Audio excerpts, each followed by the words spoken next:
अंतर्राष्ट्रीय वृद्ध दिवस है और इस संस्था में रहकर मुझे पता चला। आदरणीय प्रधानाध्यापक महोदय, वरिष्ठ शिक्षकगण एवं मेरे प्यारे बच्चों, आपके सामने आपके विज्ञान के शिक्षक प्रफुल्ल जी ने बताया कि घर में बच्चे माता पिता के साथ साथ घर में जो वृद्ध हैं उनका भी सम्मान करना चाहिए, उनके भी खाने पीने की व्यवस्था होनी चाहिए। लेकिन मैं इनसे पूछता हूँ, आखिर उनकी क्या ज़रूरत है? एक बूढ़े व्यक्ति को खाना दिया जाए, ये तो पैसे की बर्बादी है ना जी। पैसे नहीं, झूठ मूठ का फिर बात।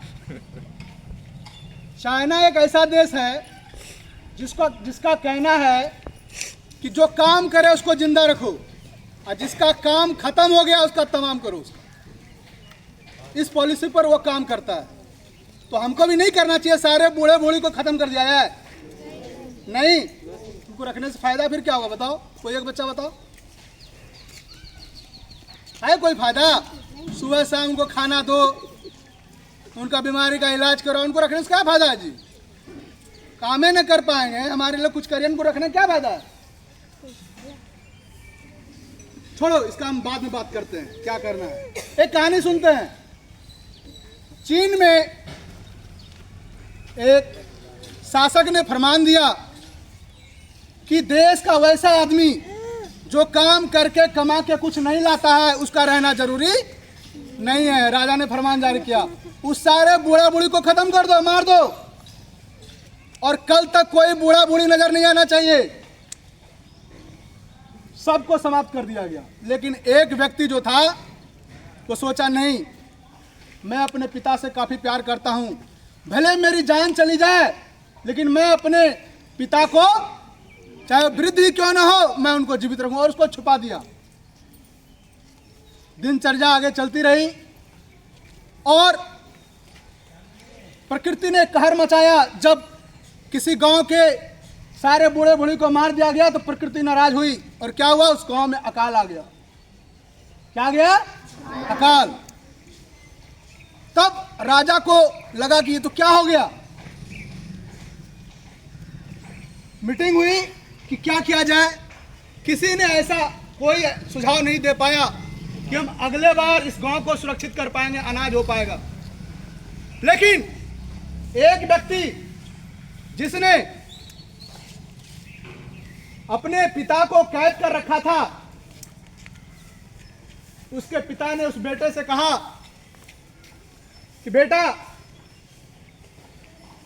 अनाज जो है कहीं नहीं है, लेकिन एक जगह से तुम्हें जो बिहन है वो मिल सकता है।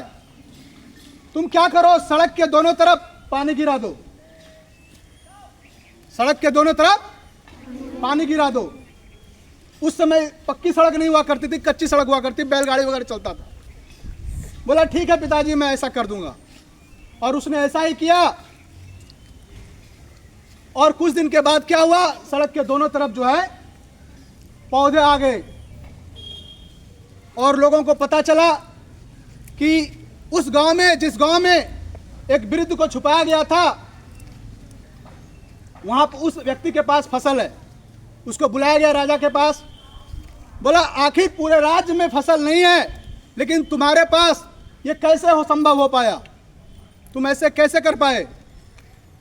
तो उसने अपने गलती कबूल ली कि मेरे पिता ने यह सुझाव दिया था कि बेटे, धान वगैरह से जो है लदा हुआ गाड़ी जब सड़क के दोनों तरफ चलता है तो कुछ अनाज गिर जाता है दोनों तरफ, और अगर वहां पर पानी डाल दिया जाए तो जो है पौधा आ सकता है। और उसी के सुझाव से वो जो बिहन था गांव को मिल पाया और फिर से जो है गांव में फसल हो पाया। तो ये एक शिक्षा मिलती है हमसे, हम लोगों को, कि किस प्रकार बूढ़े पुराने लोग जो है अपना अनुभव हमको देते हैं और हमारा समाज आगे बढ़ता है। तो अब बताओ कि क्या हमें बूढ़े बूढ़ियों को हटाना चाहिए? नहीं। उनका अनुभव जो होता है 60, 70, 80 साल की कमाई एक दिन में हमको मिल जाती है, हमें रक्षा करनी चाहिए। इसी के साथ सभा को धन्यवाद आपको सुनने के लिए। और आप अपने माता पिता वृद्धजनों का सम्मान करें, लेकिन ऐसा आप नहीं कहेंगे कि हम अपने माता पिता का कभी सम्मान नहीं करें, हमें कभी फायदा नहीं पहुंचाते हैं।